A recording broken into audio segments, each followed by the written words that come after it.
Comfortable? Yep. No worries. I need nuclear roll too. Spit. Rolling receipt, thank you. When you grow up in a family business, it's all around you from a very early age. There's no sense of starting work at 9 o'clock and finishing at 5 o'clock. There's no sense of turning business on and off. So News Corporation and business is, it is my life, as it is my father's and brothers and the whole family. And I think that's I hope it's a healthy thing because it's the only thing I've ever known.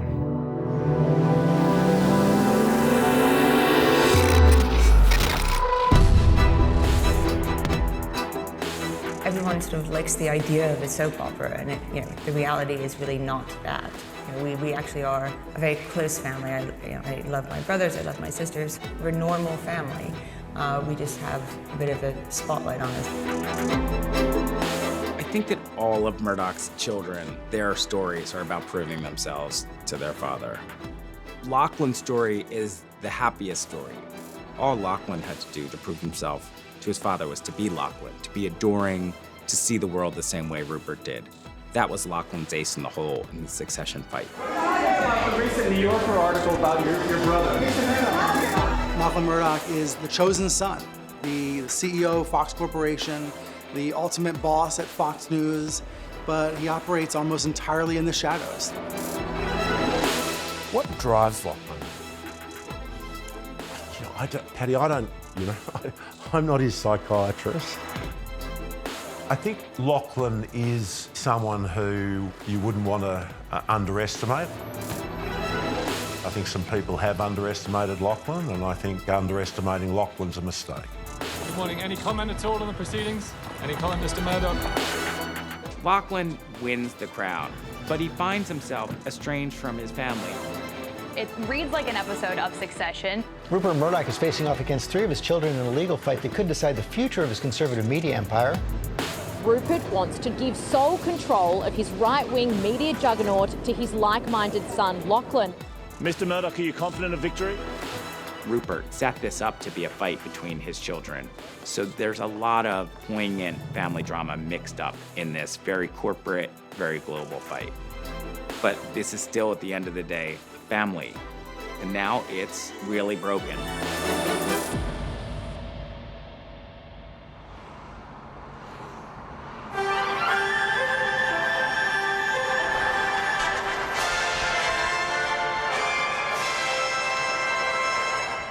Of Lachlan Murdoch. Lachlan Murdoch, you say? This book by acclaimed journalist and author Paddy Manning. Paddy Manning has a great name, and he's here to give us Paddy really is the leading expert internationally on Lachlan Murdoch.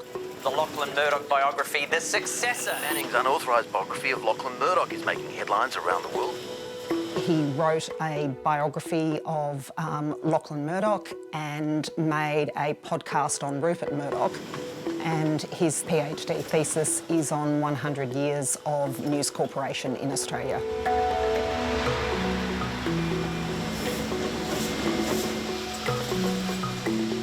Paddy, the reason I'm here is to support your book, mate, because it is important we bring scrutiny to bear on the Murdoch enterprise.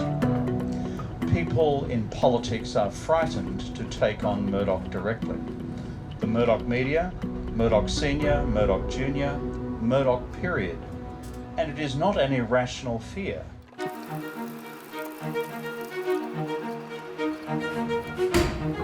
Welcome to our fancy archive vault. Well, thank you. We're looking for the original camera tapes of an interview that Lachlan did for the ABC back in 2001, because we're making this documentary series about him, but he won't do an interview, so we're sort of dependent on the archive. We're looking for number 644. Okay. 641, 642. Should be in this bin. And these are the 3 tapes that you requested. Brilliant.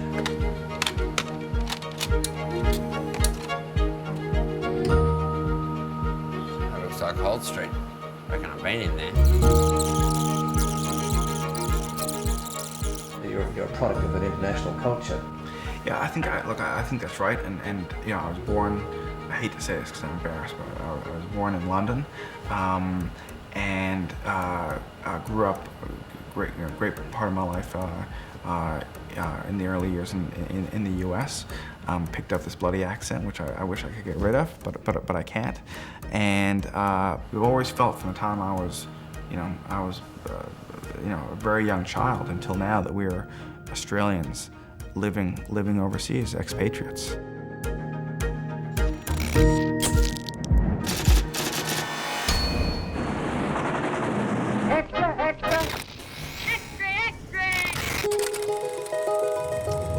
To understand Lachlan Murdoch, you really need to understand his family's history. And that means not just understanding Rupert's career, but understanding his grandfather, Sir Keith Murdoch, as well. And of all Rupert's kids, Lachlan's the one that's most invested in the Murdoch mythology. It's a big part of his story.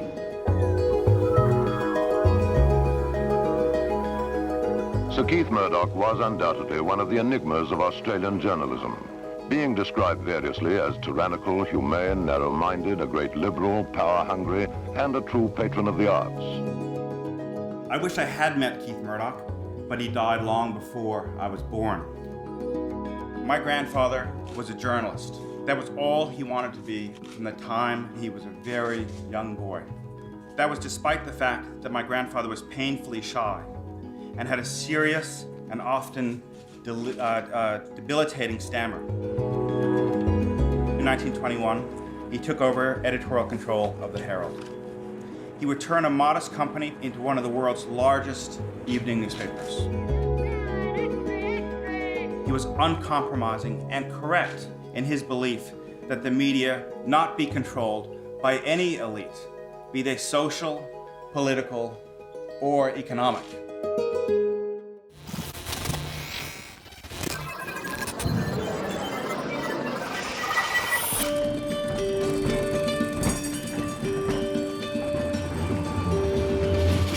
For Lachlan Murdoch, Adelaide is where the culture of News Corporation was really established. And it's where his father Rupert came in 1953 and took over the Adelaide News after the death of Sir Keith.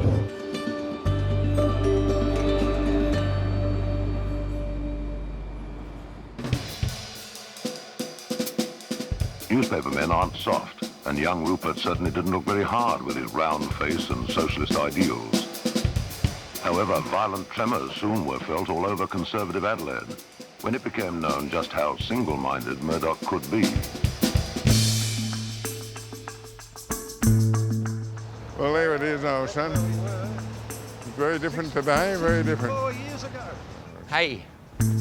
Hi, Paddy. Mark, how are you? Nice to see you. Thanks for inviting us. The old stomping ground? That's There where it it is. all used to be, but it's very different now. It used to be a three-storey building, and that was Rupert's office on the far left. It's a breakfast room in the Flavoured Hotel now. My name's Mark Day. I joined the News on February 29, 1960. I'm Rex Jory. I joined in 1959 as a trembling copy boy, and we're probably really the last of the very first people who worked with Rupert in Adelaide.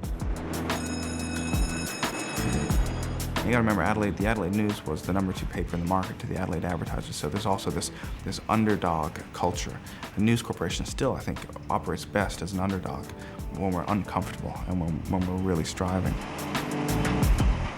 Well, I think that's absolutely correct, because the News was the underdog paper, Rupert was the underdog publisher, and he did have to fight, and he fought well. He learned that there's nobody on his side except himself. I'm still the most involved in that. How did he make the Adelaide News profitable? He found ways of saving money in the smallest possible way. He used newsprint in the toilets for people to dry their hands. He launched a lot of campaigns about the living conditions of Aborigines and so on, and it was, these days you describe it as true bleeding heart left attitudes. But he discovered that there was no financial reward, or no great financial reward, and that heightened his appreciation of what did sell, what did work, what did make profits. I might be reckless at times, I suppose.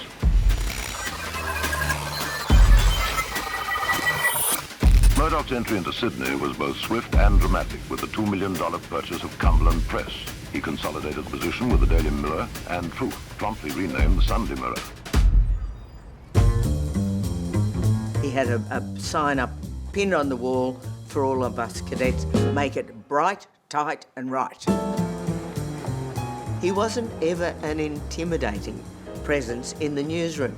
He was just there, the boss is in here working, quite often in his shirt sleeves. It wasn't at all clear that he was going to conquer the world, but he had newsprint running in his veins.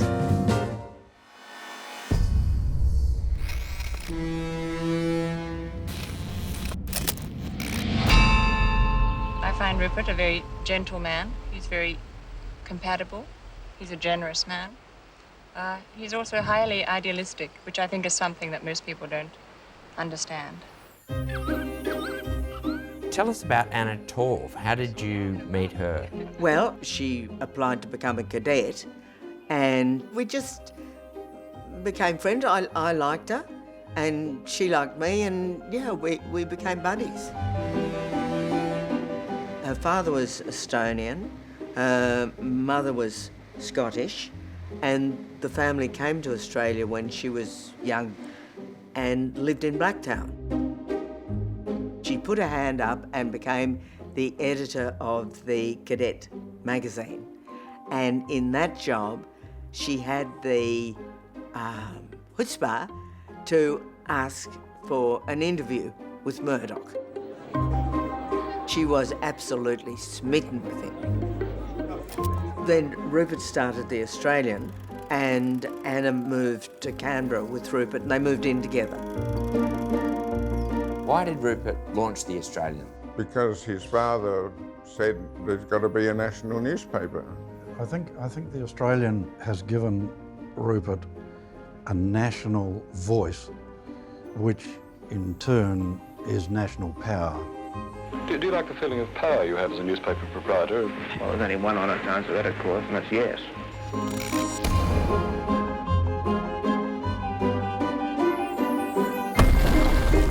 By 1968, his newspaper empire was flourishing, and Rupert Murdoch had emerged as a powerful press baron, now keen to seek new titles in the old world.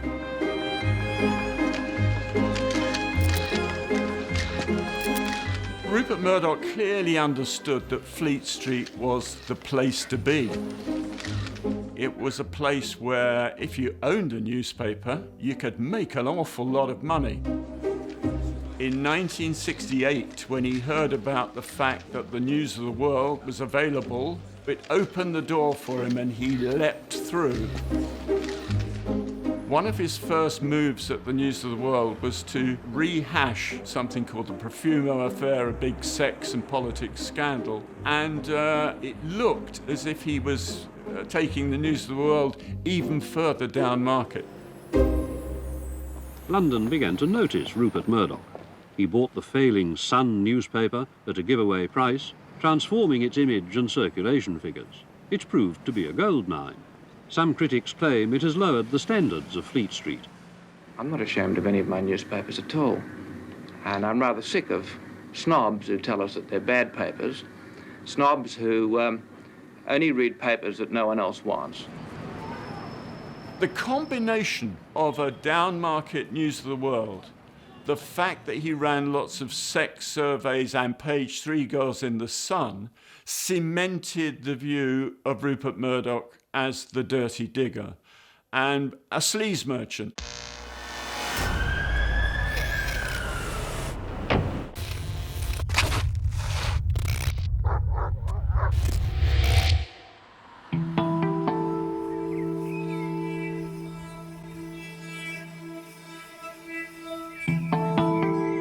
The disapproval of the British establishment was one thing, but at the end of 1969, something terrible happened in London that changed the way the Murdochs felt about the place. Rupert and his family were in Australia for Christmas, but just before he left, he lent his car to his deputy, Alec McKay.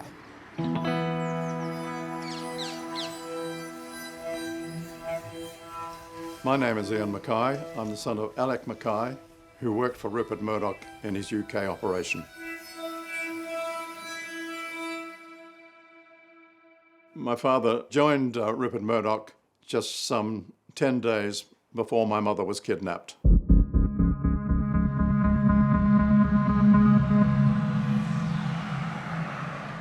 Rupert suggested, as he left for Australia, that my father should use his Rolls-Royce and chauffeur.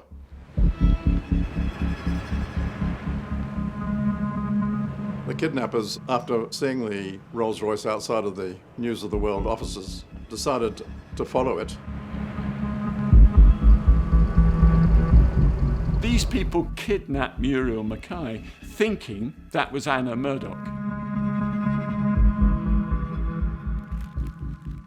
Well, I was in Australia at the time, and I phoned my father, and he said this terrible thing's happened.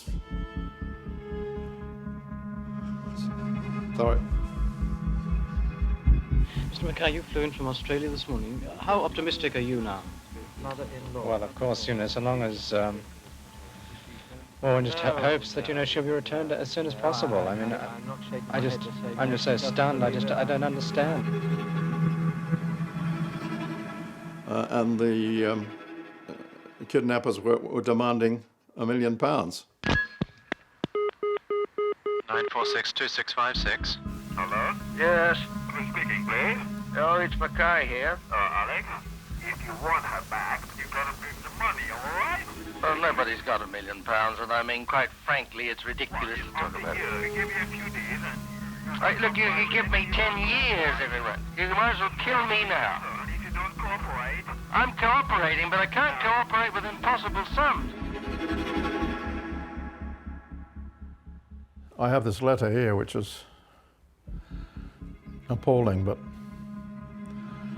it was the first letter we received from the kidnappers, and it's written by my mother, obviously at the direction of the kidnappers.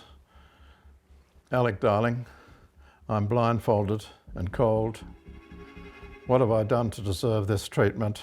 Can you do something, please? Just a hopeless situation. Could the newspaper not have just paid the ransom? I've often wondered whether it had been Anna, whether he would have found the money.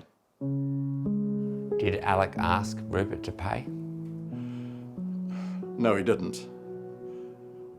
I mean, he regarded it as an absurd sum of money.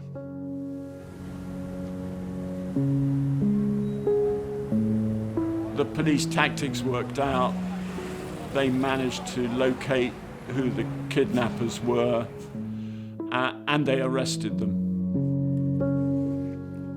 They charged the two kidnappers with my mother's murder, but they could never get any admission. They never got any help, and we'd very much like to be able to discover her remains.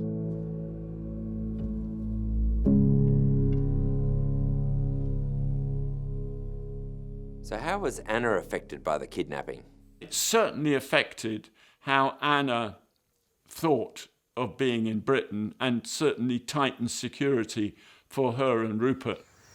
That really did affect me much more, my living in Britain, than anything about the Profumo case or rerunning the story.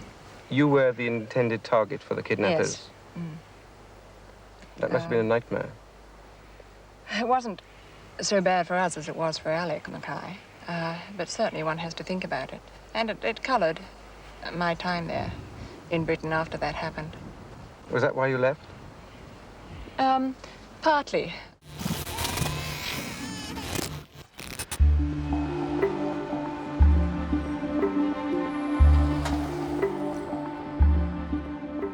Wow.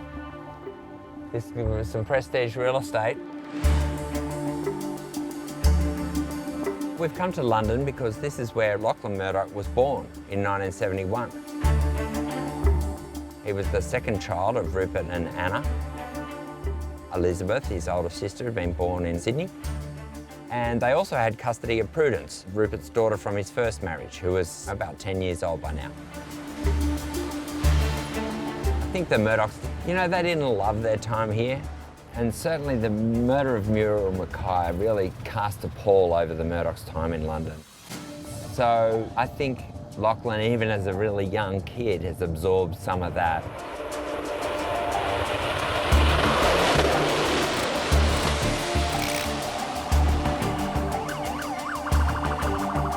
That's what Murdoch does. He's very well known for that, Murdoch. Did you know that? Murdoch's a table banger. Oh, really? I'm Jim Rutenberg, and I've been writing about the Murdochs off and on for the better part of 25 years. Rupert Murdoch conquers the tabloid world of the UK. But what Rupert Murdoch is driven to do is to not only have a foothold in America, but to be a major player, if not the biggest player in America. He's looking for a newspaper in New York. He finds it in the New York Post, and is off to the races. We moved to New York when I was 3 or 4 years old, and we were very, extremely close. It was very exciting, actually, so intellectually, growing up in the family.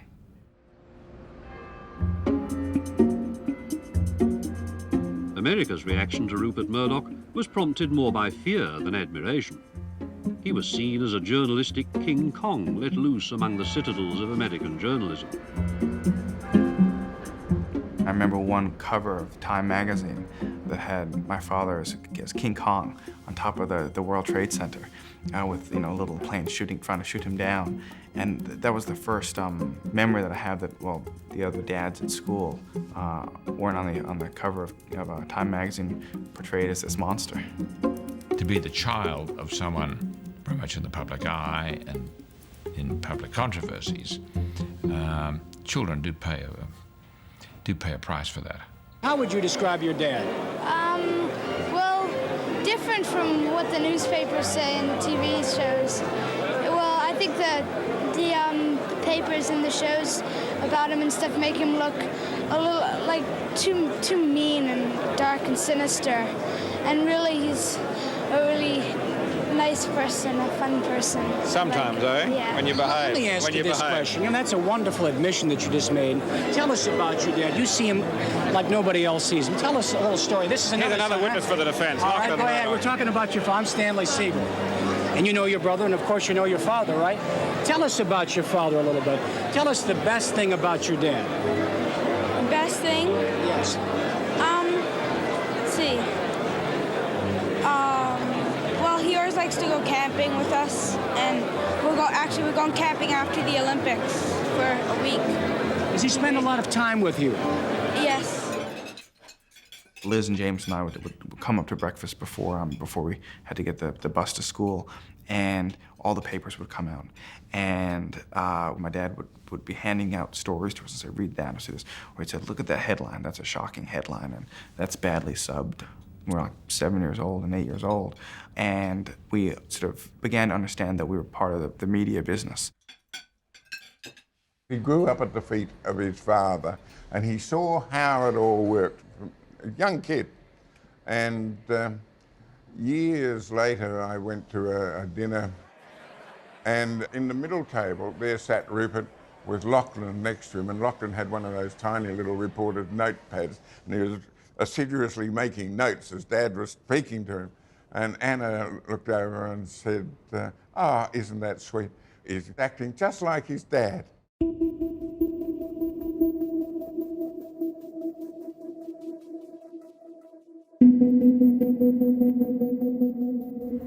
Your sons, are they planning to go into the newspaper business? I think so, and so is my daughter. I mean, I can see lots of arguments along the way. Yeah.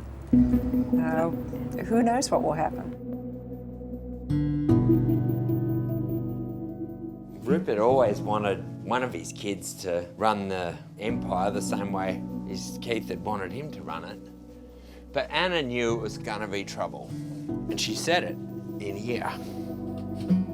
So this is Anna Murdoch's second novel, Family Business, it's called. Written in 1987, the kids are all teenagers, and she's thinking, how is this succession thing going to play out?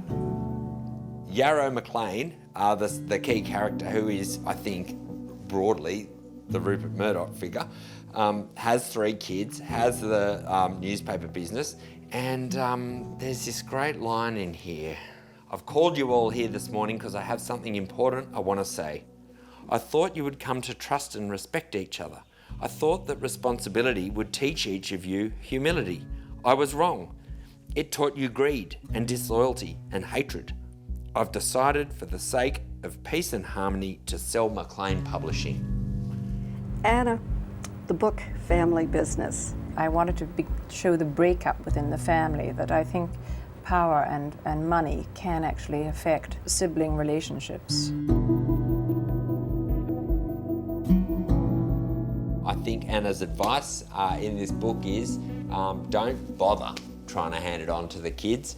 You might want to, but you know, no good will come of it.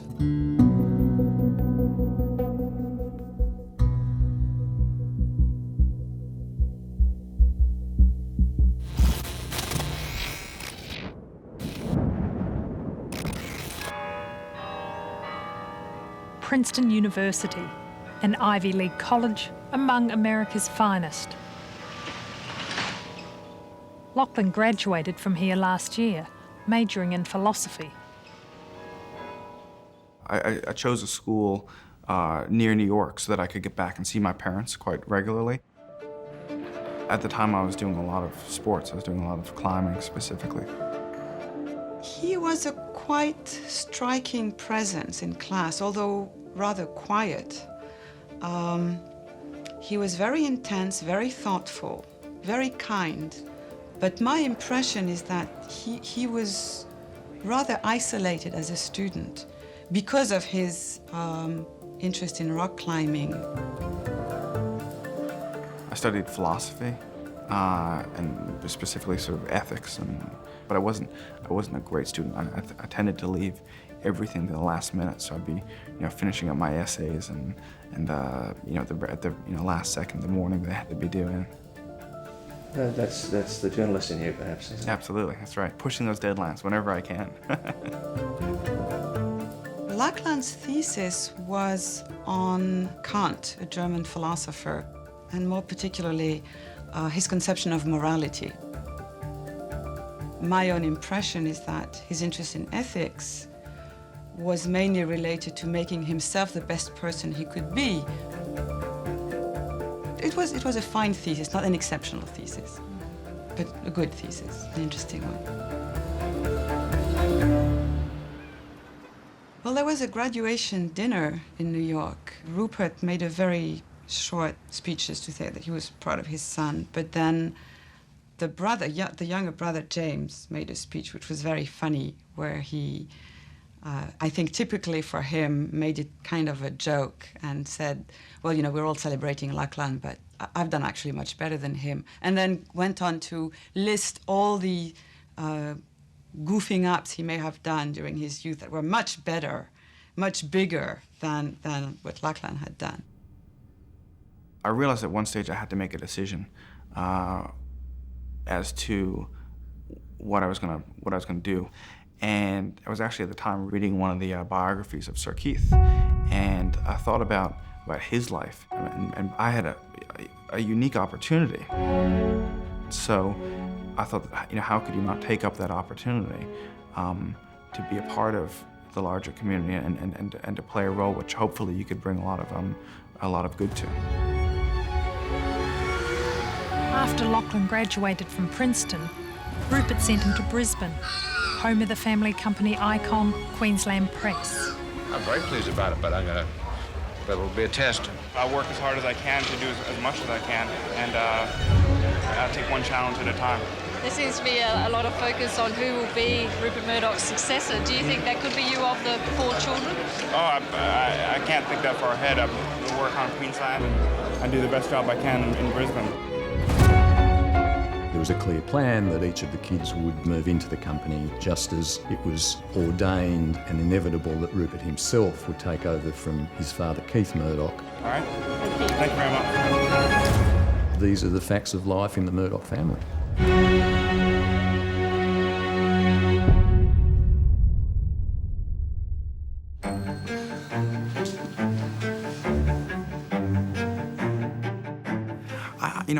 I don't think we ever realized that we were in an extraordinary family.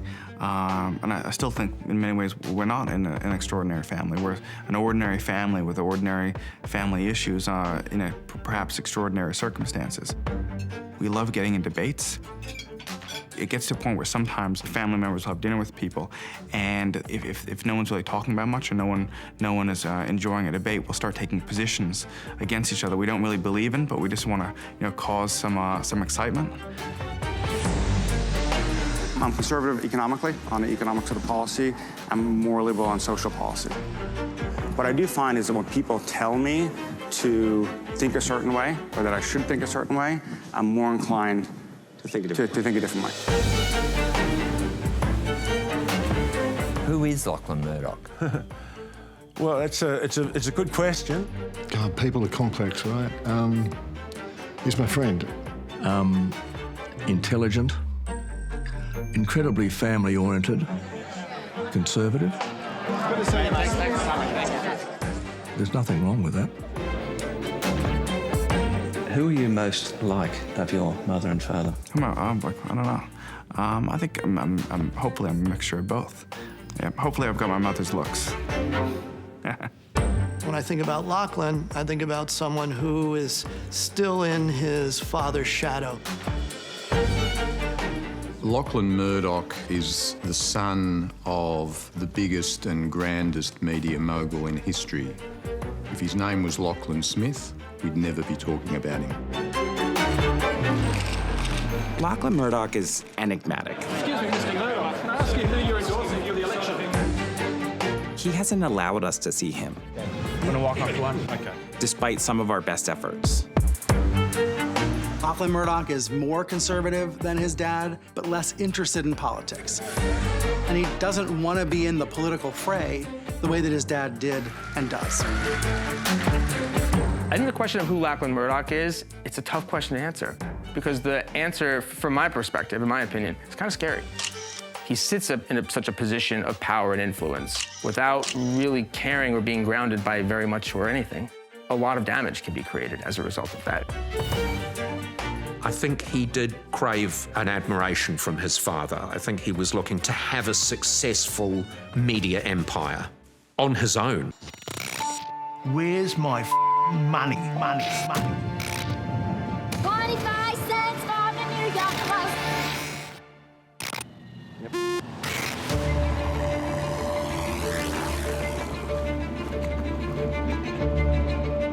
Rupert Murdoch's come a very long way since the days when he was dubbed the Dirty Digger.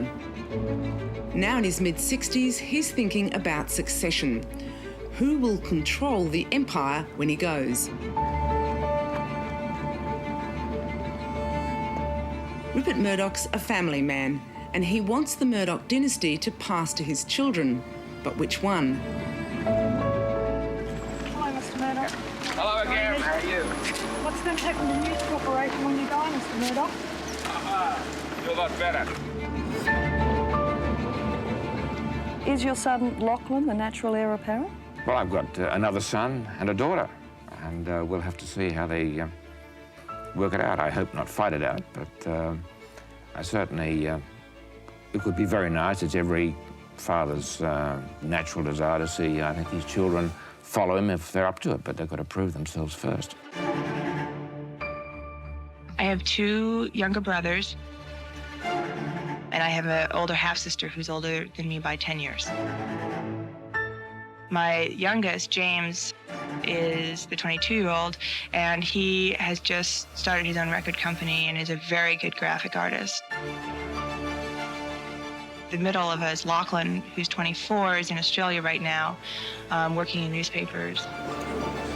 We'll work on Queensland and do the best job I can in Brisbane, and we'll see what happens from there. How are you finding it up there? Oh, it's terrific. It's a great state, and they've got me following the rugby league and drinking Forex, and so it's the indoctrination in Queensland is complete.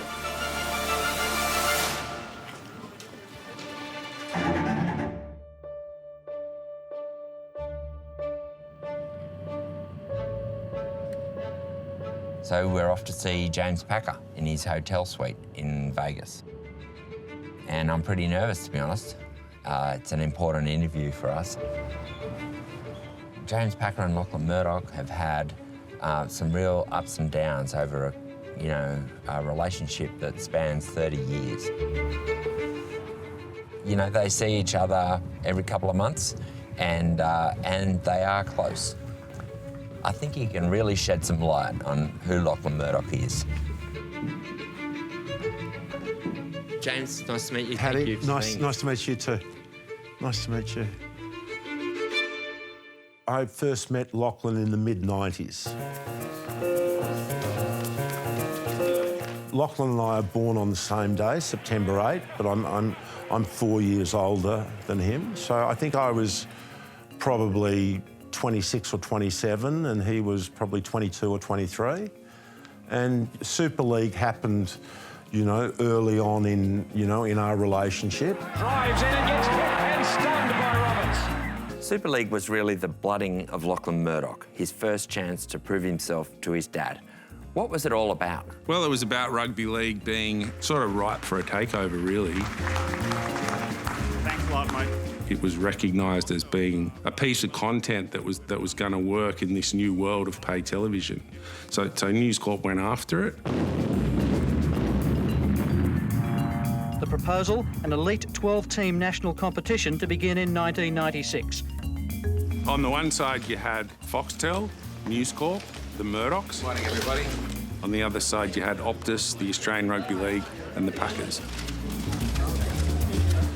The biggest shake-up in Australian sporting history is continuing tonight as the Australian Rugby League and News Limited fight for control of leading players.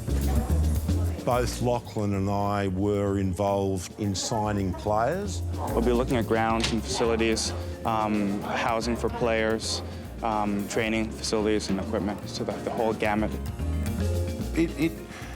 It wasn't a lot of fun, It might have been fun for the players who were getting big checks.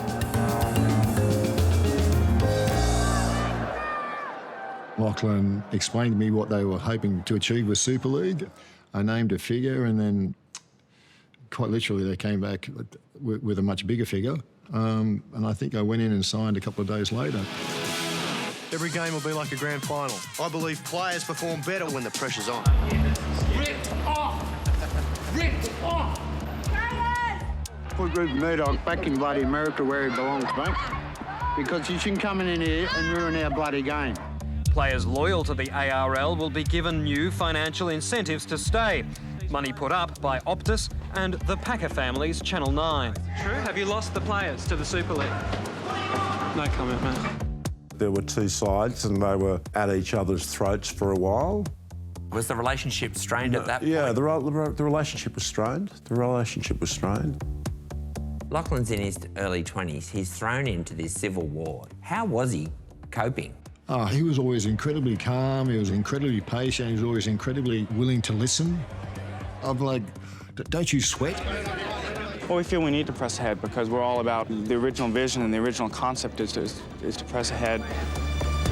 I can't even remember if it was 1 year or 2 years that they ran the dual competition, but when it became obvious to everyone that, it made sense for the codes to recombine, I think Lachlan and I probably played a constructive role in getting our respective fathers to the table to do that.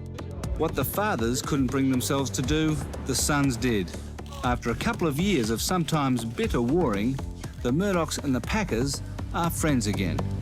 It's obviously a win, not only for Super League and for the supporters of Rugby League in general and the players, but also for Foxtel. There's no doubt that News was the winner of the Super League war. And I think that displays the fact that news is determined to succeed at all costs, and invariably does so. You know, getting the competition back to being one competition was the right thing for rugby league, and Lachlan and I moved forward.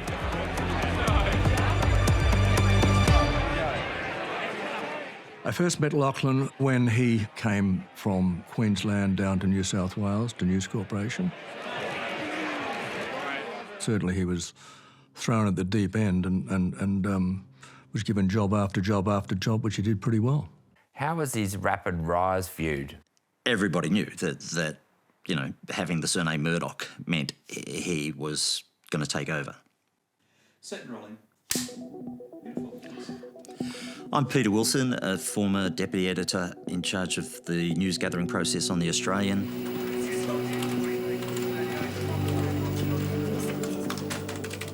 I was asked to give a presentation on how do we use the internet and email to do better journalism. You know, this is the late 90s, it was all pretty new. And one of the bureau chiefs said, Peter, that's very good, you giving us all of these tips about how to use the internet. But what's the point when we don't have access to it? And, you know, I knew Lachlan was in the room, but I gave an honest answer where I said, well, we can't just sit there and say, oh, I work for a company run by Luddites. It's up to us to try to get around that policy. How did that go down with Lachlan? Not well. He was pretty unhappy. As he walked up to the stage, he said, you know, I'd like to say something, given that Peter has just called me a Luddite. So we had a bit of an argument. Were there any career repercussions for you? Well, I certainly wasn't sacked. I opted to go back on the road, but it became clear very quickly that I also wasn't going to be an editor ever. He was pushed off to the side, out of Lachlan's line of sight and out of decision-making on the paper. What does that tell you about Lachlan? Well, you know, he didn't brook a lot of dissent or argument, but also, you know, there's a bit of an insecurity in there. Like, why would he have cared? Lachlan's known to never drop a grudge. And I've heard over and over again that if Lachlan decides somebody has crossed him, that person is off his list.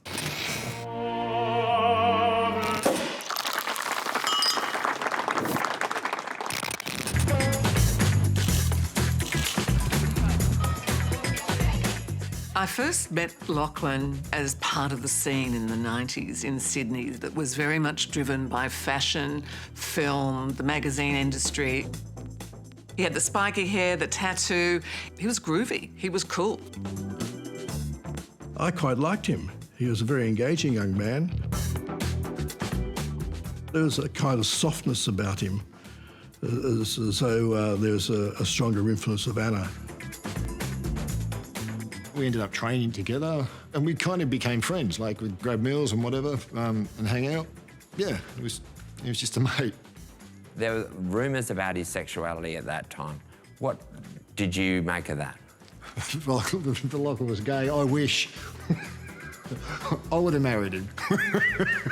God, I mean, he's this good-looking guy, you know. I had a bit of a crush on him. Like, he would, like, even now, he would see the funny side in there, you know. Like, that's not an insult to him.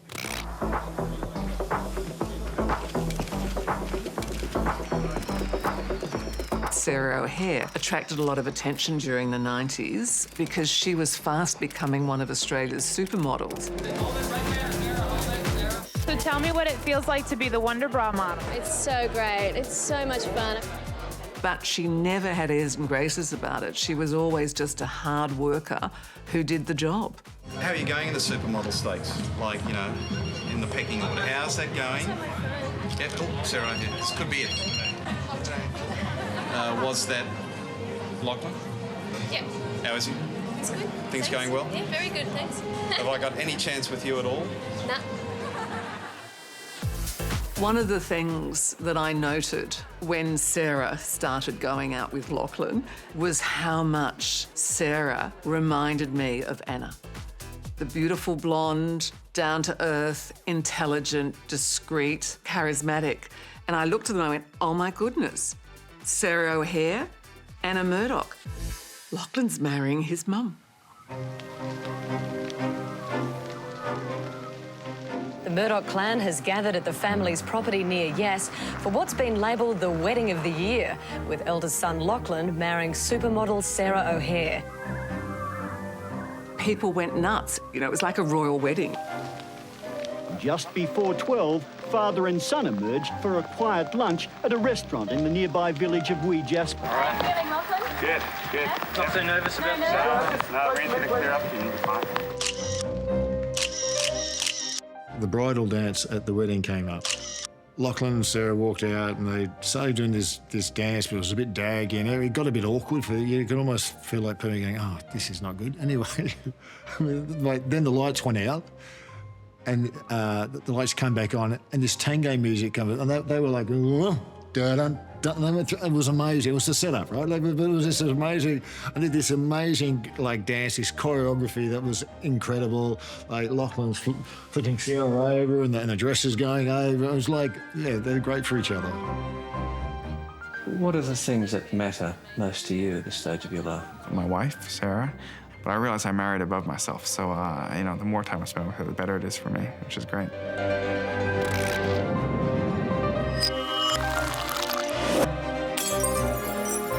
The wife of media boss Rupert Murdoch has filed for divorce on the grounds of irreconcilable differences after more than 30 years of marriage.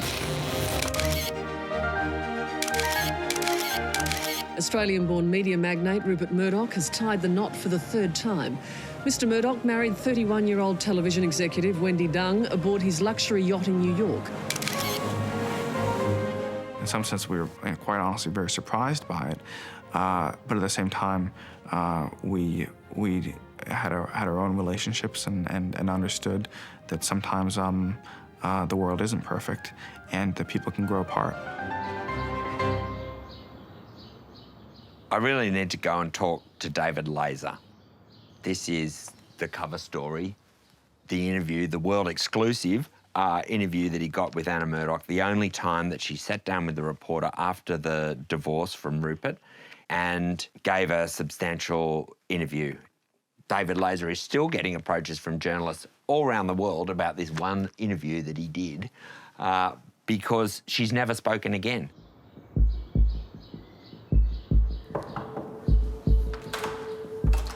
Hi, mate.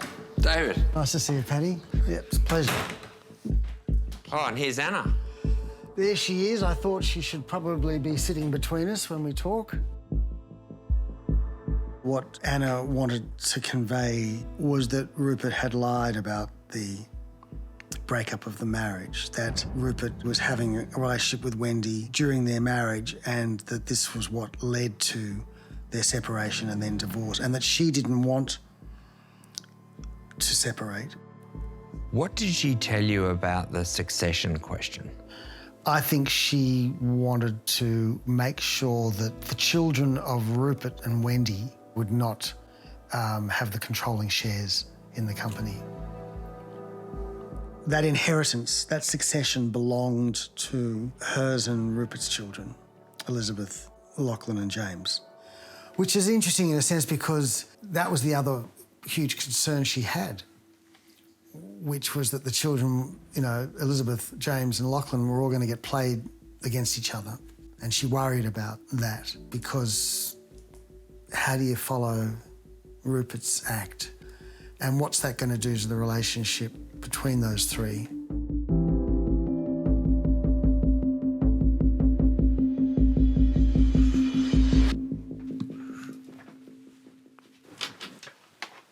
When Lachlan comes to Australia, he's seen as a new generation, maybe even progressive. He's for the Republic. He's against the anti-immigrant politician Pauline Hanson. But as he climbs up the management ranks at News Limited, he seems to go through something like the same trajectory politically that his father and even his grandfather had been, drifting ever more to the right. There's a general thing amongst serious newspapers in the 90s to adopt an approach which was economically conservative and socially progressive. I think at some point Lachlan became a bit annoyed at the socially progressive part. Can I just ask Lachlan a question, please? People like Lachlan become more conservative as they get older, and they don't notice that they've changed their views.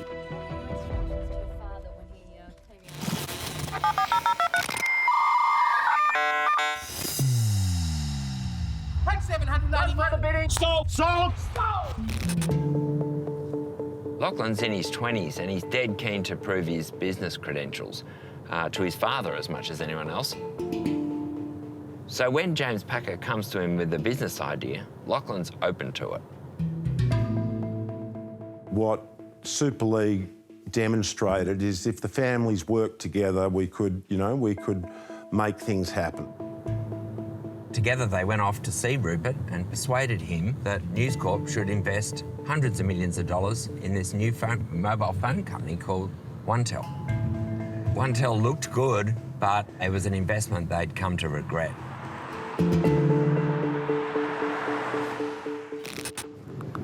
Do you guys want a hand? Stand back. Let me show you how to do it. With Packer and Murdoch owning a 41% stake in One.Tel. So tell your friends about One.Tel. Many individual investors bought up.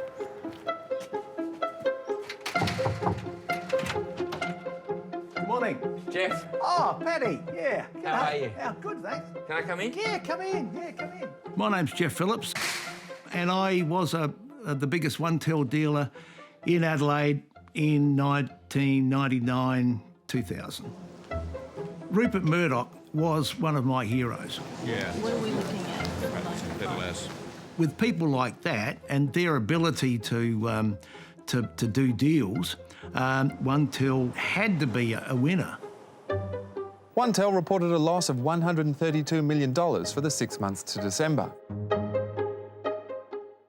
You know, I really don't want another lawsuit, but, you know, it wasn't meant to end like it ended. The end for One.Tel came not with a bang, but a whimper. An administrator has been called into One.Tel as directors James Packer and Lachlan Murdoch. I was telling Lachlan that we weren't going to run out of money, and we did run out of money. And I fucked up. I fucked up. Lachlan Murdoch questioned over his involvement in the collapse of One.Tel. Are you confident that you fulfilled your duties as a director of One.Tel, Mr. Murdoch? Absolutely, without a doubt. Hindsight, would you have done anything differently? Hindsight's a beautiful thing. It's hard to say. They abused my trust. They took their eye off the ball. The News Corporation AGM was held in Adelaide, and I went up to Lachlan and I got closer to his face and I said to him, "Where's my fucking money?" Oh, he looked back, he said, "Oh, our family lost heaps of money in that company."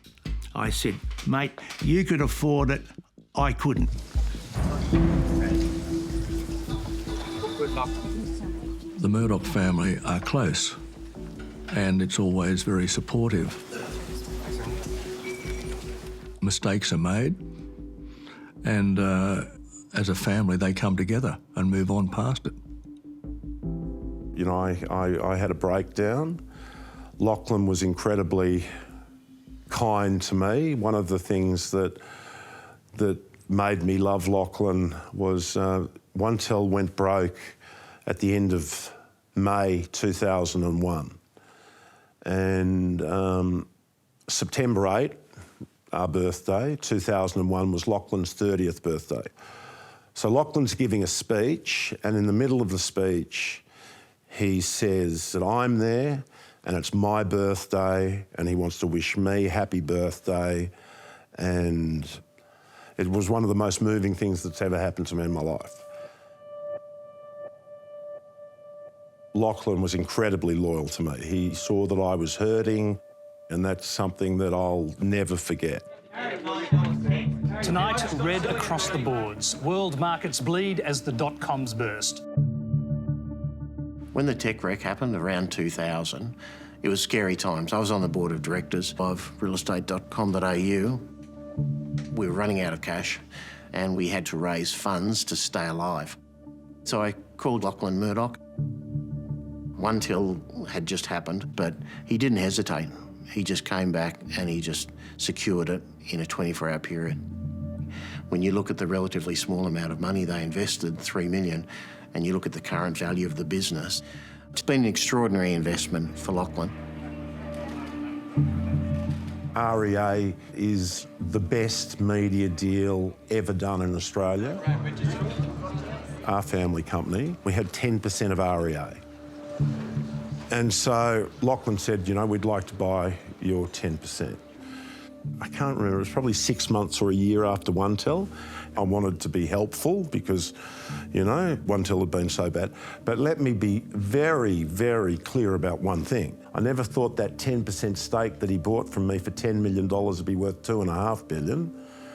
And I do feel less guilty about One.Tel because of what happened with REA.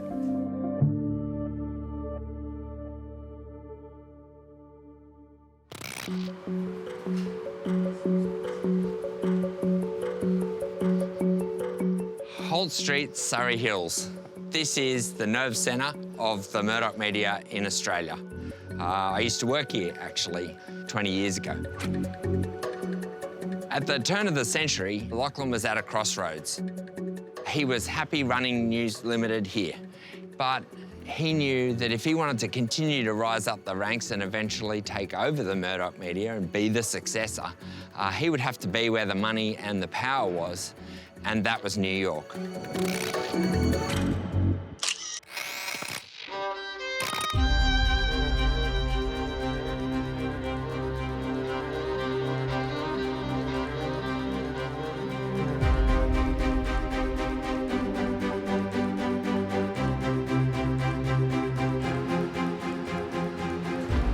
Greg. Hey, Paddy, how are you? Thanks for coming. Absolutely, nice to meet you. How you doing? So Lachlan returns to the United States in late 2000. He's responsible for the New York Post as well as the Fox television stations. What did you make of him? There's a saying in journalism, you have ink in your veins, and I think Rupert Murdoch has ink in his veins. I didn't see quite the same from Lachlan. He didn't have the same engagement with the newsroom. Okay, so what happened when Lachlan was made the publisher? Well, one of the most important things that he did is he brought in Carl Allen to be the editor-in-chief of the New York Post. Lachlan gave him space, and he ran it the way he wanted to. And then all of a sudden, a bloodbath began in the newsroom. And it was a scary time to be a senior editor, as I was. You know, I pretty much just thought I should just pack up my things and go. Oh my God! Oh, geez! Oh my God! It was very shortly after that the 911 attacks occurred.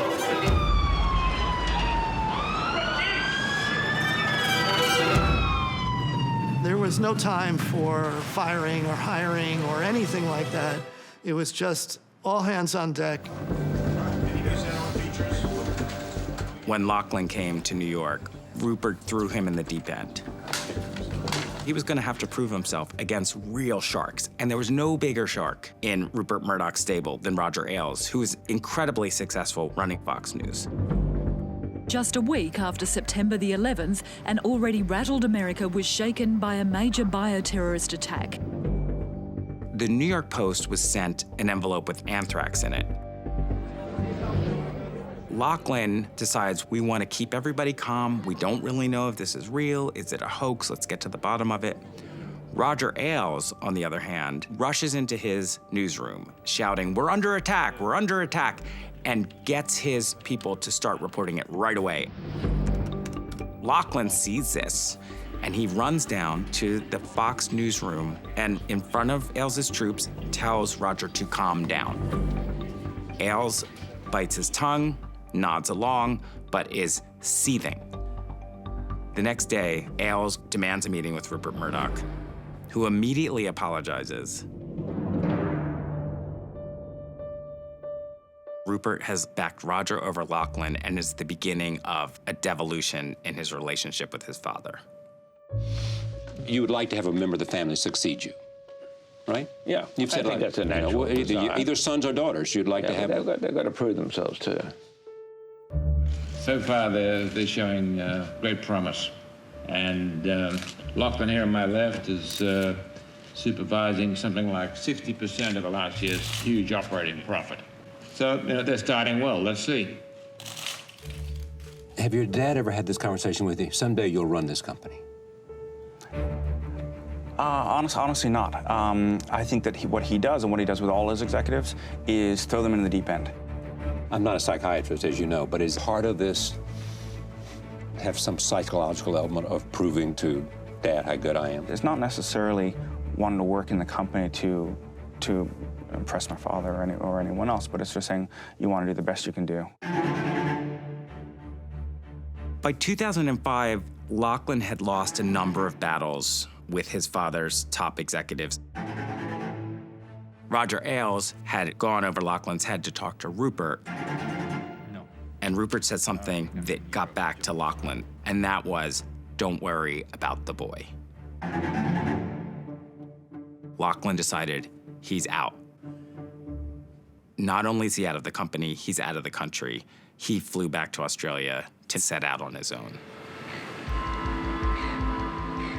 Once considered first among equals, today 33-year-old Lachlan Murdoch is no longer heir apparent to the $70 billion News Corporation empire. Did Lachlan's decision cause you great pain? Yeah, absolutely. The day that Lachlan announced that he was leaving News Corporation, I was actually visiting his father at Fox Studios in Los Angeles. It was quite an emotional little get-together. And I said to Rupert, I said, he'll be back. He'll be back when you need him. He was the heir apparent. Not finally, no. I mean, his brother is writing a fantastic record as the chief executive of Sky. But yes, I would think the betting was on Lachlan because he had this, and still has, this really intense love of newspapers. And he went back to Australia too. And he went, but he also has which I find, it's easy to understand, I guess, but a very intense love of Australia.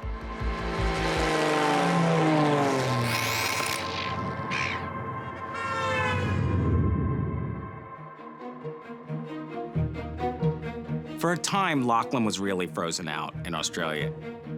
Rupert made it clear to his top deputies in Australia, I don't even want him using an office in our buildings. You know, it was a rough time.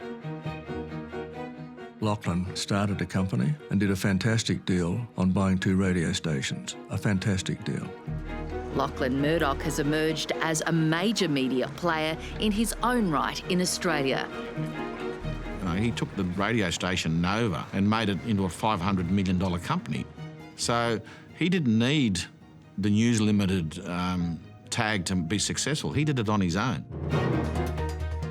I have the feeling that it was very important to Lachlan that he was seen as being successful, that Rupert, that his father, saw him as a success. Lachlan Murdoch and James Packer may have lost close to $1 billion in the One.Tel venture 9 years ago, but their friendship has survived. Now the two are working towards a deal which could see Lachlan Murdoch take a half share in James Packer's major shareholding in 10 Network Holdings. Channel 10 today? Pardon me? New beginnings for Channel 10 today? I suppose so. I blame myself for One.Tel, but 10, I think we were equally at fault. We both should have been smarter than we were. Thank you very much. Can I just ask you can you give us some idea of what you hope to achieve? I first got to know Lachlan when he employed me to act as one of the hosts on a new breakfast show that Network 10 was starting. Oh, is it? Yep. The bosom should look like the buttocks. I mean, I imagine that what Lachlan was seeing in me was a host who would sit there and be unpredictable. If you're stretched and you're struggling, you don't have the room yet, you're not going to say yes to a refugee to come around and live in the linen cupboard. Oh, that's a good idea. You'd want to get the linen out, wouldn't you? Oh, these sheets are dirty. Oh, Paul, you just always have to take it one step too far. Disaster is a word you hear repeatedly when discussing 10 network holdings. 2012 has been a year of dire ratings and dramatic job cuts. It's a network increasingly known for its passing parade of new programming flops. I've decided I would dedicate the last program to the viewers. There weren't many of you. There was crisis management at all levels of 10 when I was there. The tide is going out for free-to-air television, and it was going out very, very rapidly for Network 10. I envisaged that it could get back to being the most profitable network, and I think Lachlan probably thought that was possible as well. And we were both wrong, and you know what we should have both done is just buy more REA shares. Saved messages. Morning.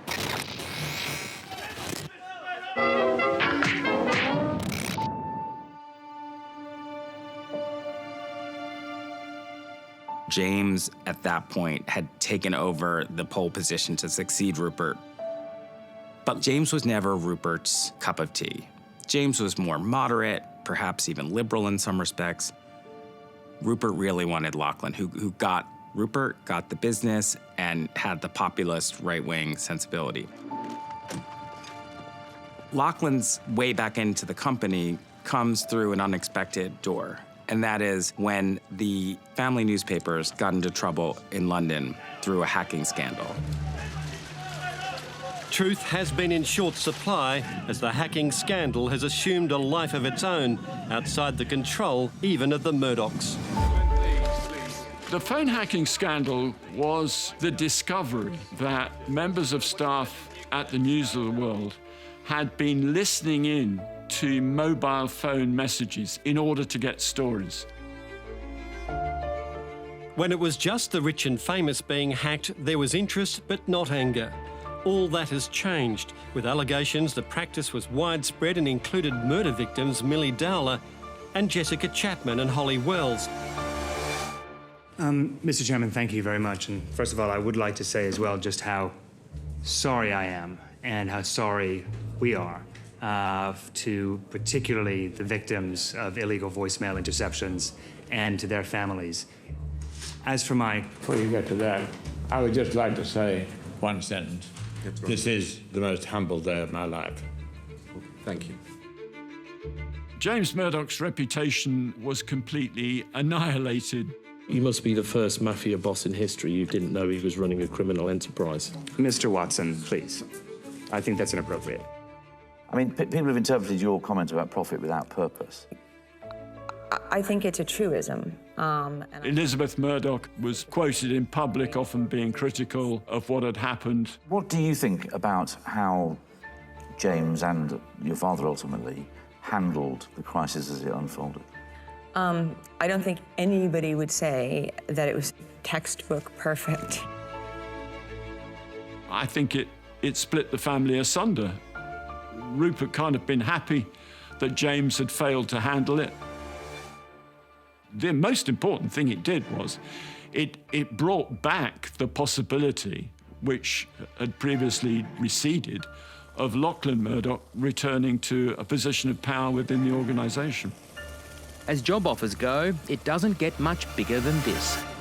Goodbye Network 10 Australia and hello New York, as Lachlan Murdoch joins his father to become co-chair of News Corp and 21st Century Fox. Why did Lachlan go back? Because his father needed him. That's what family's all about.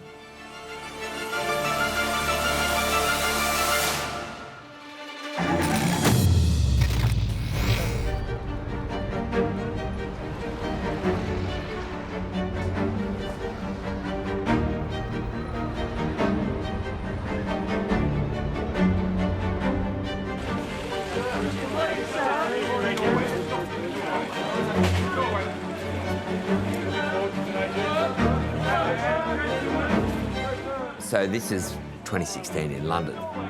Rupert Murdoch and Jerry Hall got married. And here we have Lachlan and Rupert and James all side by side, arm in arm, actually looking happy. This is one of the last times that we saw Lachlan and James in public getting on. But underneath the surface, there's tension.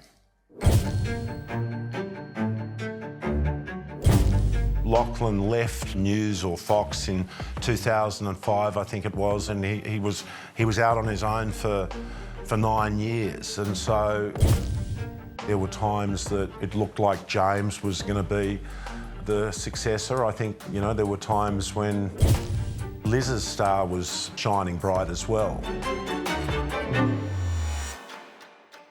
Suddenly, Rupert brings back Lachlan to be co-chief of the company with his brother James. But in reality, behind the scenes, what Rupert has done is leapfrogged Lachlan over his brother James.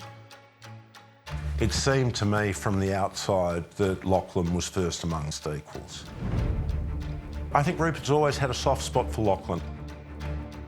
Part of that is probably Lachlan's love of newspapers. I think that probably was something that kept and built that relationship between father and son.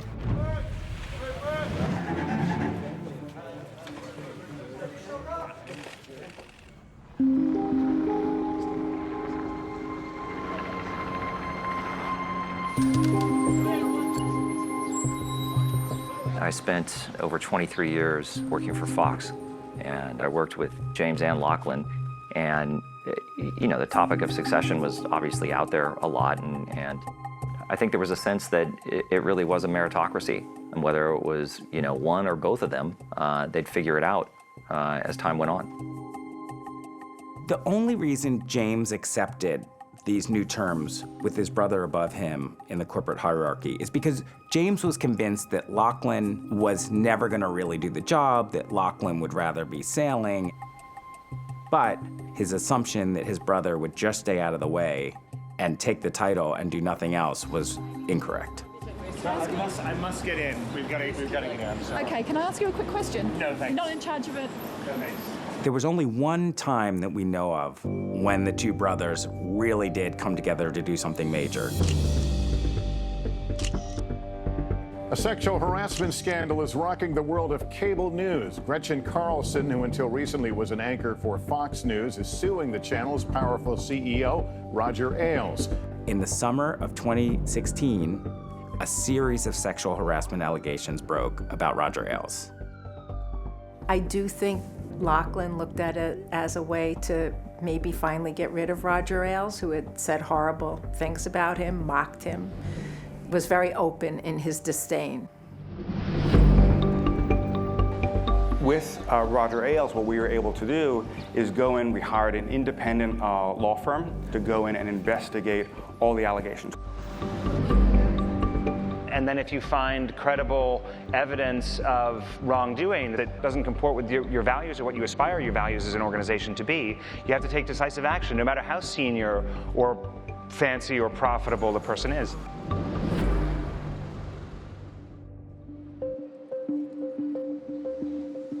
A meeting was set up at Rupert's townhouse.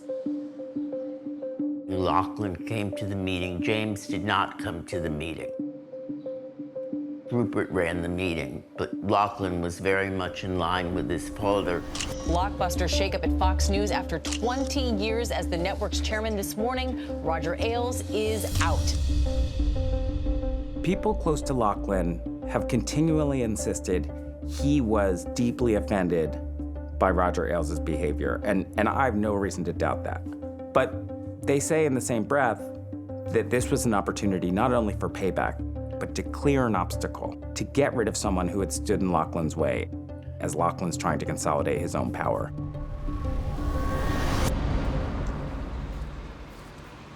Fox News in America is enormously powerful, whether you agree with it or whether you disagree with it. It's the dominant cable news channel. It's an exceptionally profitable business. Fox News Channel, fair and balanced, where news is going. Let's talk about Fox News. Is Fox News fair and balanced? Is Fox News fair and balanced? Is the New York Times fair and balanced? You know, one of the reasons why the New York Times is such a well-respected newspaper and a very fine newspaper is that, you know, their opinion is also very strong. And there's clearly a direction and opinion that speaks to their readers. And it's the same at Fox News. What Joe said today just upsets me. I mean, he is a pathological, shameless liar. So the lies keep coming. And the left keeps allowing them to come unchecked. And a lot of the media serves the left or center left, you want to call it, very well. There's a lot of competition there. You know, Fox News has found a market to the right, and certainly in the opinion pieces, and that's certainly the strategy. Lachlan is his father's son in that he is a true conservative. If anything, he might be a little bit to the right of his father, and he believes, as his father does, that the one rule for the business should always be give the people what they want, and that their audience, by and large, is a right-leaning populist audience. We will make America great again. Thank you, and God bless America. There are people who make reference to Trump being a Fox News creation.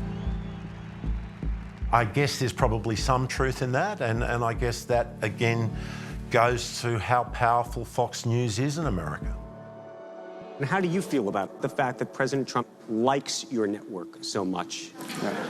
I think he dislikes us less than everyone else.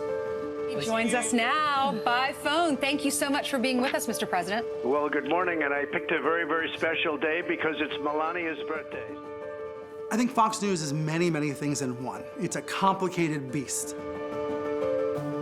It has real journalists who actually have some standards.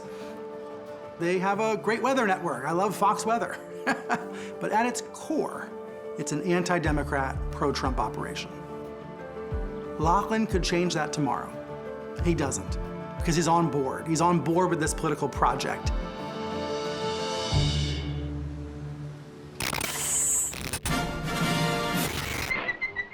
CNBC broke the news this afternoon that Disney has been talking to 21st Century Fox about buying most of the company from the Murdochs.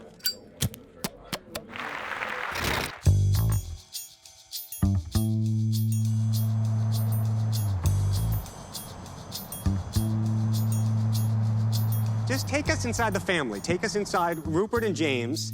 How did it come about that you decided, you know what, this thing that your father had been building for so many years, we're going to sell it to Disney? Mm-hmm. The journey was one that took some time. There was no thornier issue between the two brothers than this Disney sale. Rupert Murdoch came together with Robert Iger, then the head of Disney. It would be Disney buying away Rupert Murdoch's movie studios, his cable networks. This was a huge chunk of Rupert Murdoch's empire. For 21st Century Fox, a sale to Disney would be a chance to get a good price for movie and television production assets as Netflix and the other new digital players become more entrenched. We were told at the time that when Iger makes this bid, James Murdoch is elated. He sees a way out. Perhaps he'll go to Disney, perhaps he won't, but his long struggle with his brother will be over. At the same time, we are told that Lachlan was furious because as heir, he was going to be losing a huge part of the empire. Lachlan's sort of dislike of the transaction had nothing to do with his own personal inheritance. He was supportive of the structure of the deal, but he really hated the price. And in fact, the Murdochs then, at Lachlan's insistence, looked for some other suitors, and Comcast came into the deal and caused Disney to raise its bid. Lachlan came to terms with it and could say, I'm the one who got the better price. So he even had some bragging rights out of it. Disney is paying nearly $70 billion to buy 21st Century Fox's movie and television assets. It's Rupert Murdoch's biggest ever transaction. Absolutely the peak of the market. It couldn't have been better timed. new, smaller Fox will still have TV channels Fox News and Fox News Business. This is returning to our roots, and which is news. At the end of this whole process, Fox News was now the most important part of the company. You know, I never worked with James again after the transaction. Why did it work out that way? I don't know. For sure, you know, Lachlan had and has an affinity for the businesses that stayed with Fox Corp, or that became Fox Corp. His passion for those businesses is real. James would call the remaining company a political project that James had no interest in. I hope I don't say the wrong thing here. I think James sometimes is embarrassed by Fox News. I don't think Lachlan's embarrassed by Fox News. I think Lachlan's proud of Fox News. And, you know, I think that's probably one of the reasons why Lachlan's where he is and James isn't. And I'm out of it, so I'm not involved and haven't been for a little while. Do you watch Fox News? No. Do you think there's ever a future in which you would go back to Fox? I don't think so. I think they're off doing their own thing there. My brother and my father run that, and that's over there, and I'm not worried about it. And you don't communicate with them about it? About business, no. After all of this happened, James's relationship with his brother and his father was, for all intents and purposes, over. By then, it was clear that Lachlan was the successor. There was never any doubt at that point that Lachlan was going to be the one to carry his father's legacy forward, albeit in this smaller form. It didn't turn out to be true because he was the first son. It turned out to be true because he was the stayer, who was the supporter.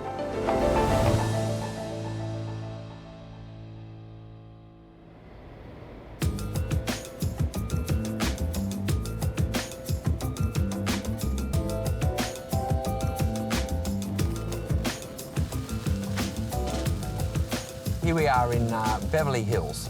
It's coming up to Bel Air Road. Some of the most valuable real estate in the world. So when the Murdochs sold out to Disney, all of the Murdoch children got approximately $2 billion each. And this is where Lachlan Murdoch has his mansion, Chartwell. $150 million he spent. When he bought it in 2019, it was the most expensive property in LA. And then they've renovated and bought the adjacent property. You can tell the size of the property just by how long it takes us to drive around. It's enormous. I think it shows that he's come to terms with his wealth, that's for sure. I do think that also there's a bit of a statement there. Lachlan's telling the world, I've won.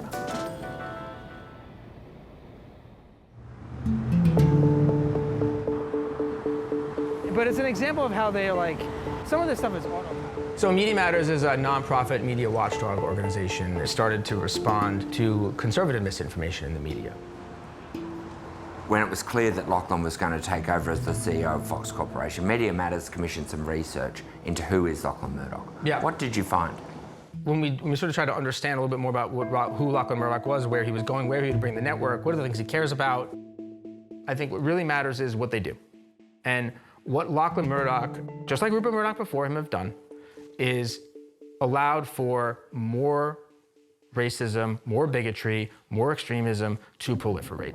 We have a moral obligation to admit the world's poor, they tell us, even if it makes our own country poorer and dirtier and more divided. They lie, you lose. No ads on Fox News. Drop Fox now. Drop Fox now.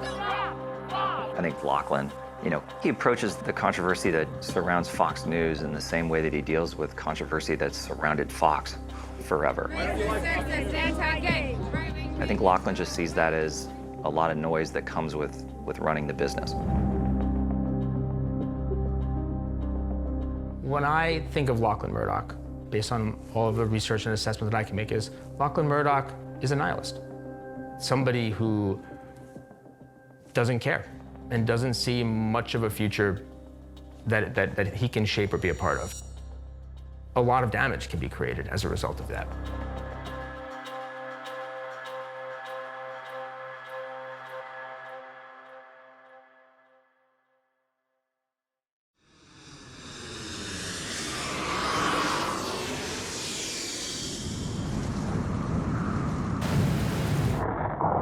The loonies in the climate cult. Lunatic stuff.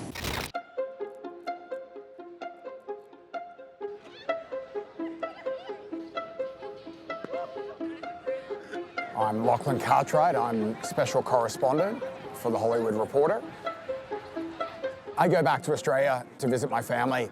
I try to, at least once a year, and I'd gone back that Christmas of 2019, and the country was on fire.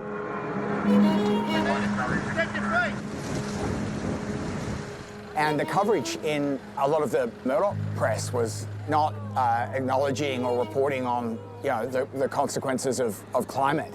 If the drought can't be blamed on climate change, you can't blame the fires on climate change, especially when so many are deliberately lit. I remember thinking to myself, well, when I go back to New York, I'm going to sit down and call every member of the Murdoch family and ask them, what they think about this, what they think about the coverage. And so I did.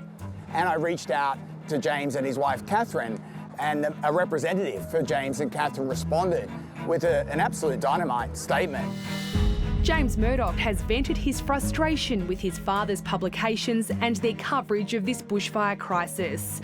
He's particularly disappointed with the ongoing denial of climate change among the news outlets in Australia, given obvious evidence to the contrary.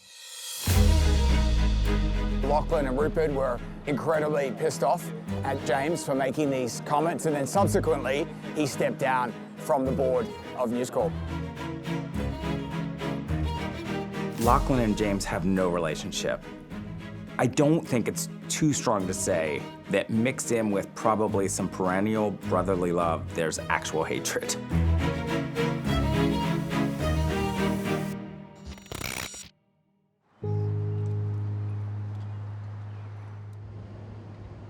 The only way we're going to lose this election is if the election is rigged. Remember that. Lachlan's first test as the leader of this new company was the 2020 election. People would say at the time that his father was really running things, but Lachlan was the day-to-day manager. And that election was like none other.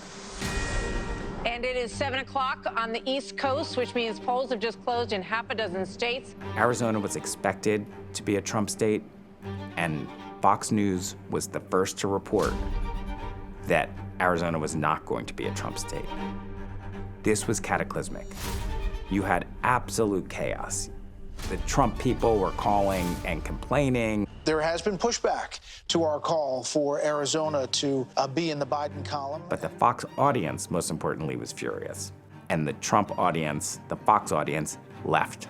This is a fraud on the American public. That's their expertise, how to fix elections. When Trump started making his case that this was a stolen election, initially the Fox News newsroom would come out onto camera and say, this isn't true.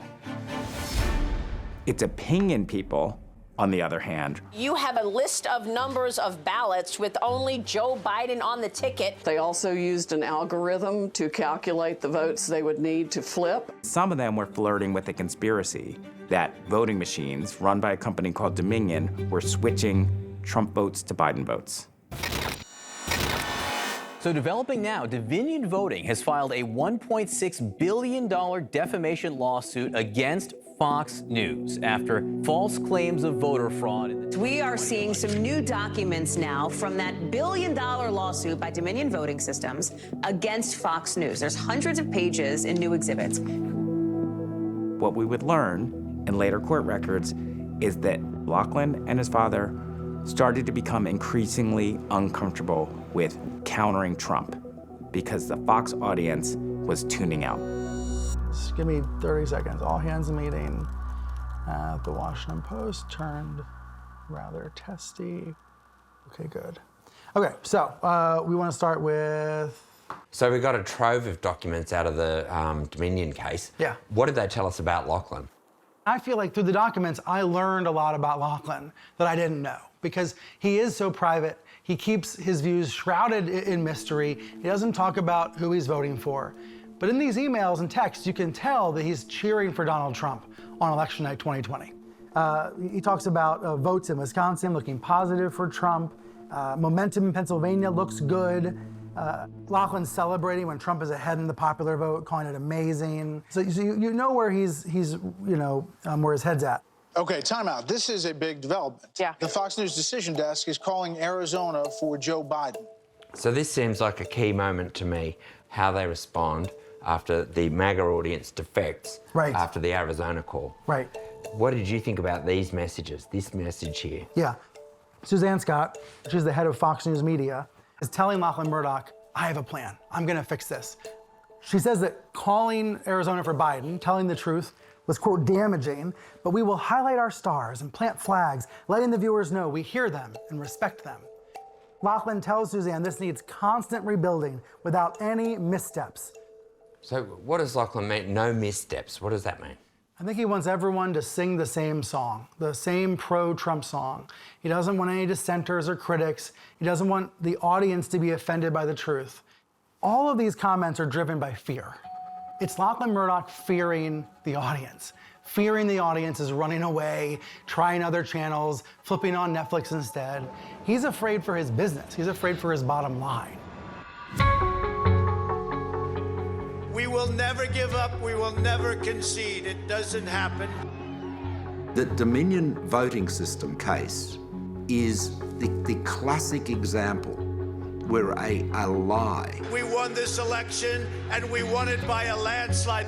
known to be a lie to the management of Fox, was continued to be supported and promoted because that's what they believed their audience wanted to hear. The organization that led to January 6th largely happened online. But when you have the top network in all of cable seeming to at times even endorse these conspiracies, that is a very dangerous mix. This is like throwing a match into a barrel of gasoline.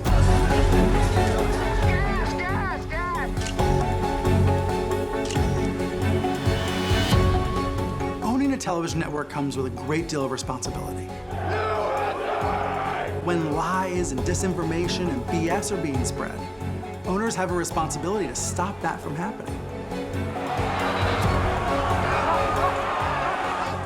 And that's where Lachlan Murdoch failed in 2020.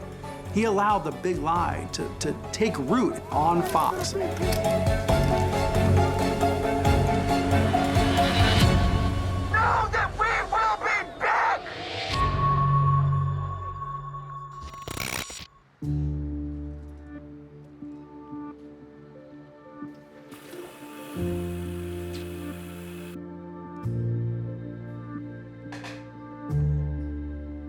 In early 2021, in the middle of COVID, Lachlan and Sarah Murdoch decided to move the whole family from LA to Sydney. Why did they decide to move?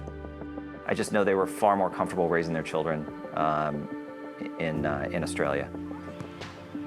Lachlan and Sarah looked at the contrast of what life was like in Australia and had the ability to, avoid some of the unfortunate byproduct of the way California managed its schools during the pandemic.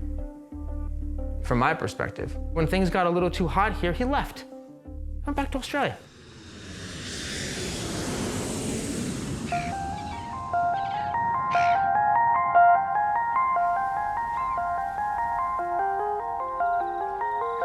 When he's in Australia, he gets up at midnight and works from midnight to dawn. So he's got the funniest working hours you've ever seen, but travelling to and from America and how he does it and how he adapts to the travel zones and etc. Is an extraordinary feat in itself, and I don't know how he does it.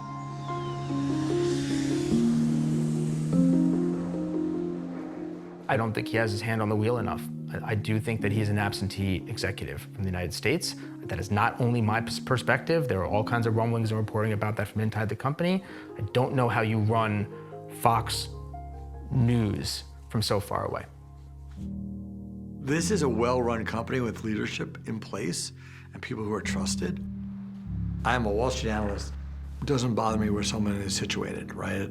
If the underlying supervisors are strong, and they are, then I'm not that worried.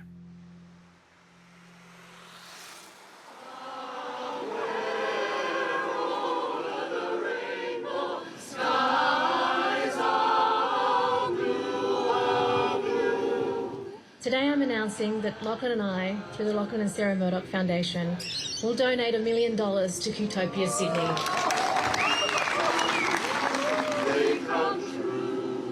It's a place that will tell the long history of battles fought for equality. For basic rights for the queer community.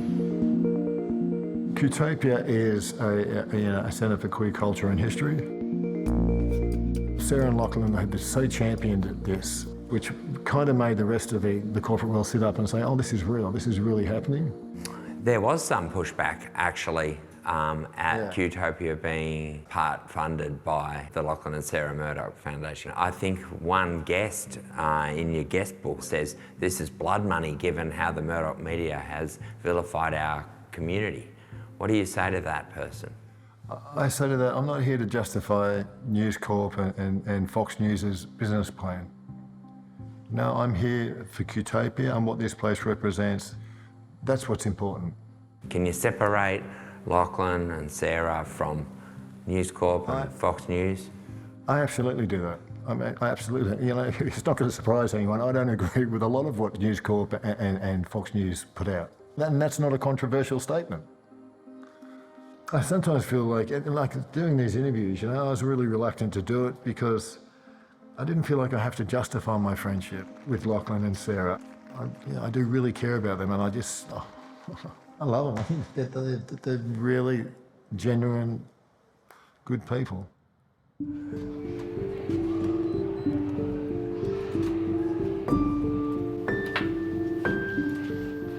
So I've heard pretty consistently that Lachlan's a good, loyal friend, but it's harder to get a handle on his views about the world at large. And, over the last 5 years, he's probably only given a handful of public appearances. So his message is pretty consistent, though. Our national identity and culture are weathering constant attempts to recast Australia as something it isn't.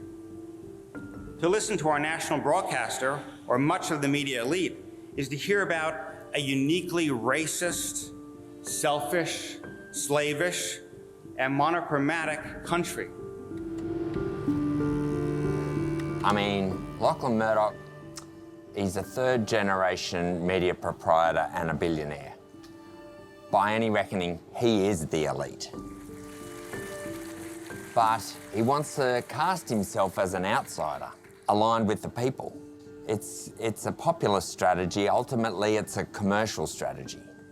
It's how, in a way, the Murdoch media has prospered for a century.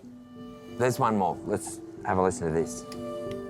Fox News is the only mass media company in America, in this country, with conservative opinion, with strong conservative opinion in prime time. It's the only one, right? And I frankly feel in this country, we all have to be more tolerant of each other's views. Lachlan Murdoch does have a point. Lachlan's view is that the quality of debate is lifted by a diversity of opinion. And so Fox News is serving a purpose by providing an alternative to what they perceive as the mainstream, small L liberal media. But it's pretty gobsmacking to hear him call for tolerance. Fox News is not known for preaching tolerance. As the boss of Fox Corporation, he could dial it down if he wanted to, but he doesn't, because it rates and it makes money. Thank you for the question. Lachlan Murdoch, thank you for your candor, for being here. I really appreciate it. Thank you so much. Thank you. Have a good lunch, everybody. Thank you.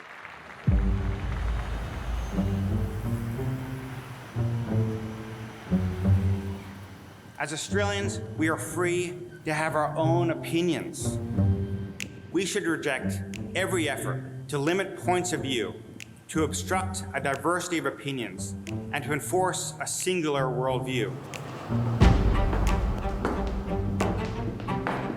Eric, nice to see you. You too. It's been a while. It has. The new Crikey office. Yeah, it's empty at the moment. A bit different than when I worked here.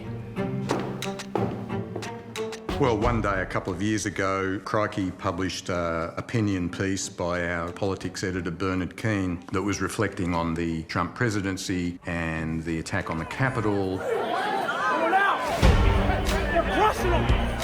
The piece described the Murdochs as the unindicted co-conspirators with Donald Trump in fomenting the insurrection of January 6. Was there any evidence that the Murdochs had conspired with Donald Trump? It was hyperbole. There's plenty of hyperbole in opinion pieces in journalism, not least in News Corp's publications. Lachlan Murdoch was not named in that story, but we received a very strong letter, followed by several other letters from Lachlan Murdoch's lawyer.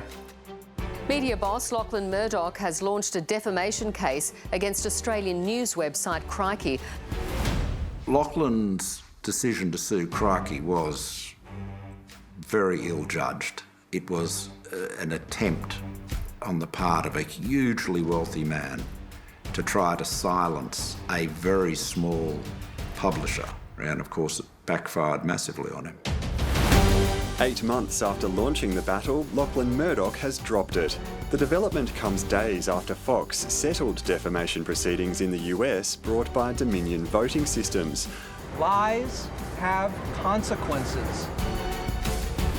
The day after the Murdochs settled with Dominion in that $1 billion settlement, Lachlan Murdoch discontinued his case against us. We felt fully vindicated.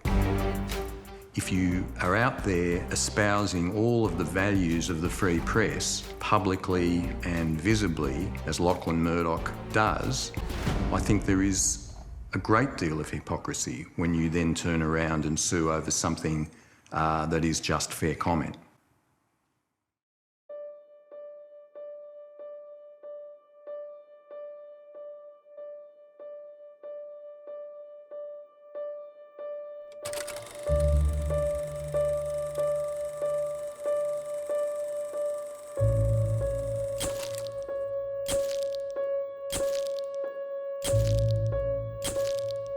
And we have now some personal news to share with you this morning. Our boss, Rupert Murdoch, is transitioning from chair of our parent company, Fox Corporation. Conservative media titan Rupert Murdoch is stepping down. He'll move into a new role, Chairman Emeritus, and continue to provide editorial input, with the leadership reins now formally passed to his son, Lachlan.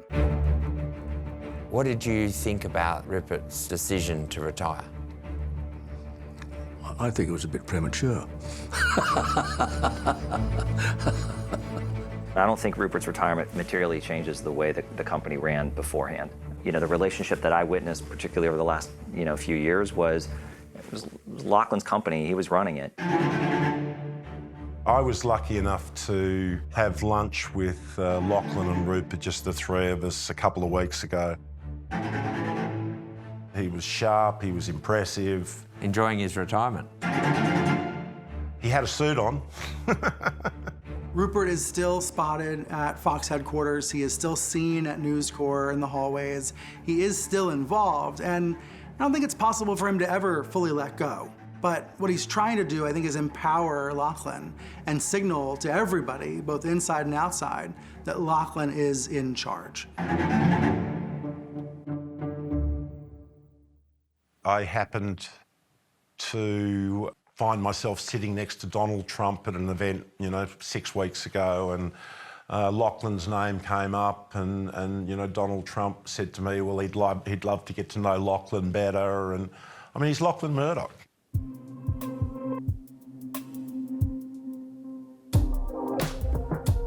Lachlan took over in 2019, just as things were really starting to get tough. Streaming wars started to bite into the earnings and subscriber base, particularly of cable, also free-to-air television. Over the last 5 years, Fox Corp has basically traded sideways. You can see the bright white line, but some of the competitor companies, Warner Brothers in particular in red here, and Warner Brothers owns CNN, are down by 2/3. Paramount, that owns CBS and Channel 10 here, down by 3/4 over the last 5 years. So although Lachlan, as CEO, the share price under him hasn't done that much. It's done a lot better than some of the peer companies. and he's got push into sports betting. And he's even bought into a free streaming service, Tubi, that's done really well and is racing up the league charts in terms of its viewing time. And of course, it's an election year, so ratings are through the roof for Fox News, and that's giving Fox a boost.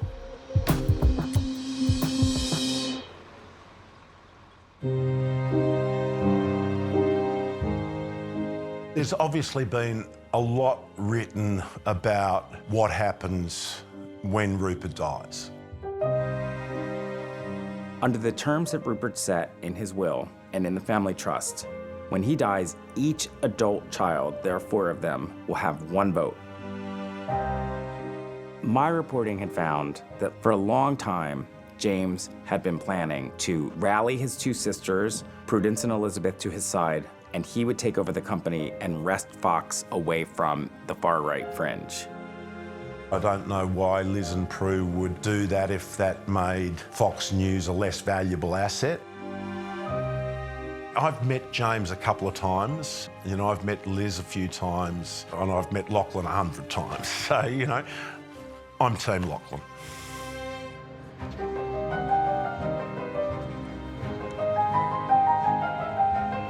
We learned late July that the Murdochs were actually engaged in a battle royale for control of the company after Rupert's death.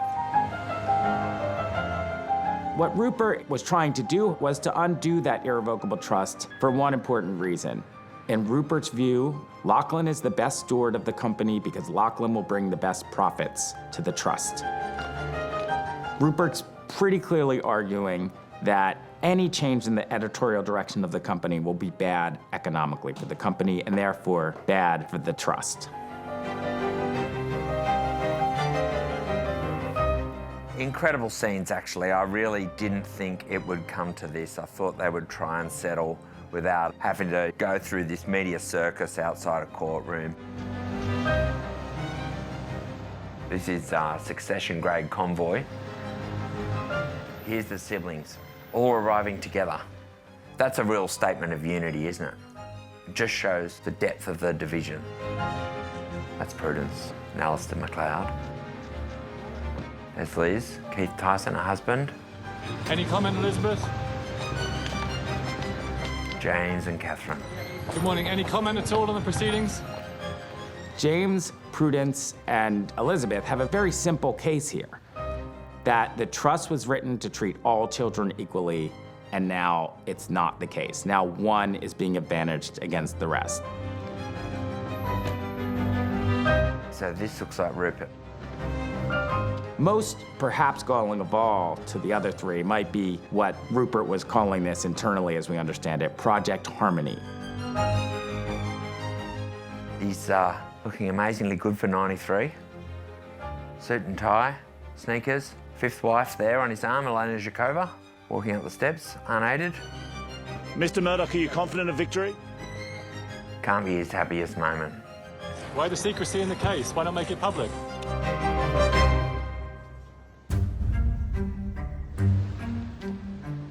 And here's Lachlan and Sarah. She doesn't look happy. Any comment, Mr. Murdoch? You can only imagine the hostility inside the courtroom. Lachlan's the dutiful son. He's fighting to protect his father's legacy, I think.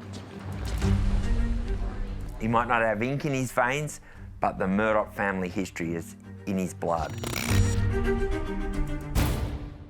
And I think that's what Lachlan's trying to preserve. Rupert always wanted to hand his empire over to one of his kids. He's done that, and it's backfired. This is a story directly out of Shakespeare, and there is some tragedy to it. Lachlan wins the crown. He's the chosen one. But he finds himself estranged from his family.